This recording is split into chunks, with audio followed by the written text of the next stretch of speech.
देश में कई तरह की समस्या का हम लोग को सामना करना पड़ रहा है। देश में आज लोगों को बेरोजगारी, रोजगार की समस्या है, खाने की समस्या है, किसानों की अलग समस्या है और अगर हम उसका कोई हल न ढूंढ पा रहे हो और इलेक्शन हो, तो फिर हमको कुछ और रास्ता ढूंढना पड़ेगा।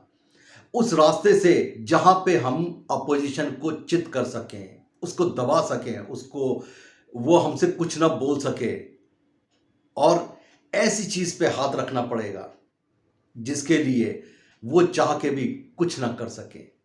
नमस्कार दोस्तों, मैं विजय श्रीवास्तव अपने YouTube चैनल सच में आप सभी का हार्दिक स्वागत करता हूं। अगर आप लोगों ने इस चैनल को सब्सक्राइब नहीं करा है तो मेरे YouTube चैनल को सब्सक्राइब करिए और बेल आइकन को प्रेस करिए जिससे मेरे न्यू वीडियोस इमीडिएट आपको मिल सके। अगर कोई आप अपना राय देना चाहते हैं तो कमेंट बॉक्स में आकर अपना राय दे सकते हैं। दोस्तों, आज 5 राज्यों का इलेक्शन हो रहा है और 5 राज्यों के इलेक्शन में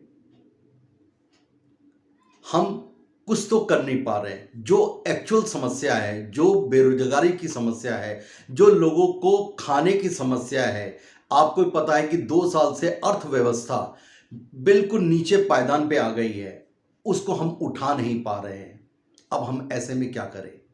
ऐसे में हमारा एक ही रहता है कि हम धर्म की आड़ ले लें, राम की आड़ ले लें, ऐसा कुछ करें जो कोई भी कुछ न कह पाए। और हिंदुस्तान के अंदर तो अगर आपने धर्म के लिए कुछ कह दिया तो फिर लोग आपके पीछे पड़ जाते हैं।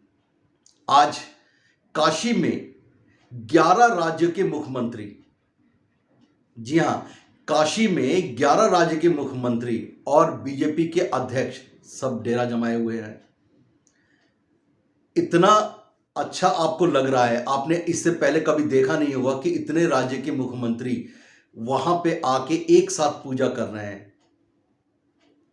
लेकिन क्या आपने सोचा है कि उनके राज्य की क्या हालत है? उनके राज्यों में यह हालत है कि वहां पे बेरोजगारी, भूखमरी पहले से ही है।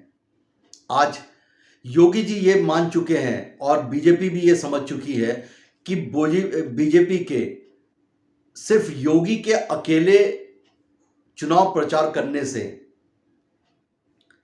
कोई फायदा नहीं होगा। हो सकता है कि हमको सत्ता गंवानी भी पड़ जाए, इसलिए मोदी जी को इसमें कूदना पड़ा। अब मोदी जी को भी ये पता है कि अगर यूपी की सत्ता से अगर वो हाथ धो बैठे तो शायद 2024 का इलेक्शन भी वो अपने हाथ से हाथ धो बैठेंगे।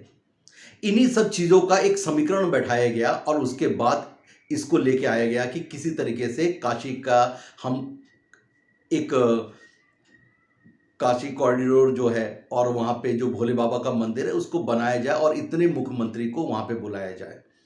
आपको ही पता है कि जब मुख्यमंत्री अभी आ रहे हैं तो सब खर्चे जो होता है वहाँ के राज्य के कोष में जमा हो जाएगा। लेकिन अगर इलेक्शन की जब यहाँ पे अनाउंसमेंट हो गया तो फिर ये जो भी एक्सपेंसेस है वो मुख्यमंत्री को खुद बियर करना पड़ेगा। ऐसा नहीं होगा कि वहाँ के कोष में ये जो है उस एक्सपेंसेस को शो कर सकते हैं। इसलिए जितना जल्दी हो सके ये कार्यक्रम इसको कराया गया। हिंदुस्तान के अंदर या यहाँ पे अगर हम किसी धर्म को बात करते हैं या किसी धर्म की के अगेंस्ट में बात करते हैं, उसके विपरीत बात करते हैं, तो लोगों को ये लगता है कि हम धर्म से विमुख हो गए हैं। आज 2 सालों से लोगों के पास काम नहीं है, लोग बेरोजगार बैठे हुए हैं, लोगों के घर में खाने को नहीं है। कितने ऐसे लोग हैं जो अगर मेट्रो से अपने को काम को छोड़ के चले गए तो वो जाके गांव में ही बस गए। आज हमारे पास ये था कि वहां के लोगों के लिए हम रोजगार पैदा करें, वहां के लोग, उसी राज्य के लोग वहीं पे रुक जाएं, वो दूसरे शहरों को पलायन ना करें। राम के नाम लेने से अगर मेरे घर का काम चलता है या रोजी रोटी मिलती है तो राम का नाम लेने में कोई दिक्कत नहीं है। लेकिन उन राज्यों का क्या जिनके ऊपर करोड़ों का, अरबों का खुद का लोन चढ़ा हुआ है और वो यहां पे आके पड़े हुए हैं, उनके राज्य की क्या हालत है? कभी आप उनसे भी पूछिए ये चीज कि वो अपने राज्य में क्या कर रहे हैं। अगर वो यहां पे है तो उनका राज्य का काम कौन देख रहा है? और उनके राज्य में जो बेरोजगारी भूखमरी हो रही है, लोगों के पास रोजगार नहीं है, जो फैक्ट्री है वो बंद हो चुकी है, उसका क्या करें? आज योगी जी कहते हैं कि मैं इतना 1,000 करोड़ का यहाँ पे वो इनॉग्रेशन करा रहा हूँ और प्रधानमंत्री जी उसका इनॉग्रेशन कर रहे हैं, लेकिन ये क्या है? इतने लोगों का, इतने हजारों करोड़ का एक्सपेंसेस आप कैसे बियर करेंगे? आप जो लोकार्पण कर रहे हैं वो हजारों करोड़ के कर रहे हैं, ये पैसा कहां से आएगा? आपने कभी सोचा है कि आपसे पैसा लेते हैं और किसी का पैसा माफ कर दिया जाता है? ऐसा कैसे चलेगा? कुछ जो पूंजीपति हैं, जो मोदी जी के पहले से उनकी क्या हालत थी और आज उनकी क्या हालत है, वो एशिया में नंबर 1 पे या टॉप पे लोग पहुंच गए हैं। वो क्या है? सिर्फ उन्हीं लोगों को फायदा कराना या उनके कर्जे को माफ करना ही हमारा मुख्य उद्देश्य है। देश कहां पे जा रहा है ये? आज कोरोना के बाद से जो हमारी अर्थव्यवस्था बिल्कुल नीचे पायदान पे आ गई है, हम उसको उठा नहीं पाए, लेकिन हमने राम के नाम को इस्तेमाल करके, जिससे कोई आदमी या कोई अपोजिशन पार्टी उसके खिलाफ बोल ही ना सके, वो सिर्फ यही बात करके राम के, अगर हमने उसके खिलाफ बोला तो ये कहेंगे कि हम राम के खिलाफ हैं। आज कोई भी पार्टी के पास इतना पैसा नहीं है कि वो लोगों को बुला सके या लोगों का एक्सपेंसेस को बियर कर सके। सिर्फ एक बीजेपी ऐसी पार्टी है जिसके पास वाकई इतना पैसा है, सत्ता में वो है जो लोगों को बुला के इतना खर्च कर सकती है। आज उनको भी पता है कि अखिलेश यादव की जिस हिसाब से लोगों को पसंद बनते जा रहे हैं, वो आगे चल के इनके लिए बहुत बड़ा एक कॉम्पिटिटर पैदा हो गए हैं। वो चाह के भी इसका कुछ नहीं कर पा रहे हैं। लेकिन इन सब से अगर हट के हम बात करें तो लोगों को आज रोजगार चाहिए। लोगों के पास पैसा नहीं है, लोग कर्ज से डूब रहे हैं, लोग कर्ज से सुसाइड कर रहे हैं। अगर हम क्राइम की बात करें, अनएम्प्लॉयमेंट की बात करें, तो क्या यूपी उससे पीछे है? यूपी के अंदर रेगुलर यही पोजीशन है। यूपी के अंदर लोगों के पास काम नहीं है। आज भी वो मेट्रो की तरफ भाग रहे हैं कि किसी तरह से नौकरी मिल जाए, और नौकरी लोगों को मिल नहीं रही है। अगर किसी को 1 लाख रुपए तनख्वाह की नौकरी थी और उसे कह दिया जाए कि वो 20,000 की नौकरी कर ले, किसी की पोजीशन बहुत हाई पोजीशन थी और आज उसे कह दिया जाए कि तू इस लोअर पोजीशन पे कर ले, वो मजबूर होकर उस लोअर पोजीशन पे भी काम करने के लिए तैयार है। 1 लाख का आदमी 10,000 20,000 की नौकरी करने के लिए तैयार है, क्योंकि उसको अपने घर का खर्चा चलाना है। और इस 10,000 20,000 के पैसे से भी वो अपने घर का खर्च नहीं, अपने बच्चों की फीस नहीं दे पा रहा। दिन पर दिन वो बोझ से लदा जा रहा है। आपको पता है कि आज बैंक में रेट ऑफ इंटरेस्ट, एफडी के इंटरेस्ट सब खत्म हो गए। पहले हम बैंक के अंदर पैसा रखते थे तो ये सोचते थे कि कुछ हमारा पैसा बढ़ जाएगा। एफडी अगर हम करते थे तो ये होता था कि कम से कम 5-7 साल में वो बढ़ जाएगा। आज क्या है, हमारे अपने पैसे का भी हमको इंटरेस्ट नहीं मिलता, हमारे एफडी का भी हमको 10 पैसा इंटरेस्ट नहीं मिल रहा, जो हमको सोचते थे कि डबल हो जाए। आज वो 10 साल क्या 12 साल में भी उसको डबल नहीं हो पा रहा है। अब आप मुझे बताइए कि आदमी क्या करे? राम का नाम ले, राम भक्ति में मग्न रहे, या अपने घर का खर्चा चलाए? अगर वो घर का खर्च चलाने की सोचता है तो फिर वो राम भक्ति में कैसे लगेगा?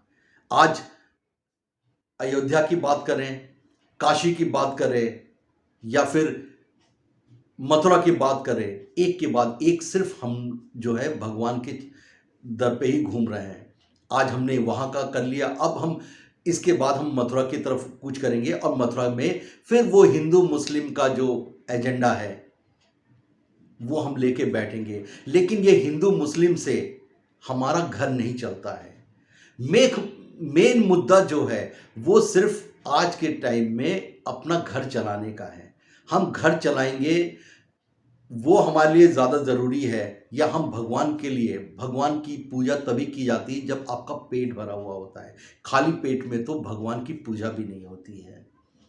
सोचिए, आज आपके पास एक समय है आप सोचने का कि भगवान के नाम पे, भगवान के आस्था के नाम पे कोई आपको मना नहीं करता कि आप भगवान पे आस्था ना रखें, भगवान के नाम को आप पूजा ना करें। हर आदमी आज हिंदू हो, सुबह भगवान का नाम लेता ही लेता है, पूजा करता है तो भगवान अपने घर में पूजा करता है, भगवान का नाम लेता ही है। लेकिन अगर आपके घर में खाने को ना हो, आपके पास रोजगार ना हो, आपके पास बच्चों को फीस देने के लिए उसके पास पैसे ना हो, तब वो क्या करे? वो कैसे भगवान का नाम लेगा? इन्हीं सब चीजों को आज बीजेपी सिर्फ उसको भगवान के नाम को लेके कि कोई बात ही ना कर सके इन सब चीजों के लिए, और सबको नीचे करके उसने राम राम राम राम और वो मंदिर का नाम लेना शुरू कर दिया। इसका फायदा होगा ये मुझे पता नहीं, लेकिन आज लोगों के घर में परेशानी है इसका मुझे पता है। 5 राज्यों का इलेक्शन है और इस इलेक्शन के बाद क्या होगा वो भी पता नहीं, लेकिन सिर्फ भगवान का नाम लेना या सिर्फ मंदिर के लिए सोचना ये भी सही नहीं है। आज जो हो रहा है ये इनका पहले से एजेंडा था कि भगवान के नाम से इनको वोट मांगना है, क्योंकि ये इनको भी पता था कि ये कर कुछ नहीं पाए। इसलिए अभी भी वक्त है, देशवासियों संभल जाइए, समझिए इन लोगों को और समझिए इन नेताओं को जो भगवान के नाम को लेकर आपको लूट रहे हैं, भगवान के नाम को लेकर आपके असली मुद्दे से आपको भटका रहे हैं, भगवान के नाम को लेकर आपको यह सोच रहे हैं कि आपके घर में खाना बना नहीं बना इसकी कोई चिंता नहीं है। इनको सिर्फ अपने इलेक्शन में अपनी सीट बचाने की चिंता है। आज यूपी के इलेक्शन में सिर्फ इनका है कि अगर इनको एक सीट मिल जाती है तो 24 का इलेक्शन मोदी जी का वो आसान हो जाएगा। अब आपके ऊपर मैं छोड़ता हूं, आप सोचिए कि ये जो मैं कह रहा हूं, जो हमारा मुद्दा है वो भगवान के नाम का है या बेरोजगारी का मुद्दा है। नमस्कार।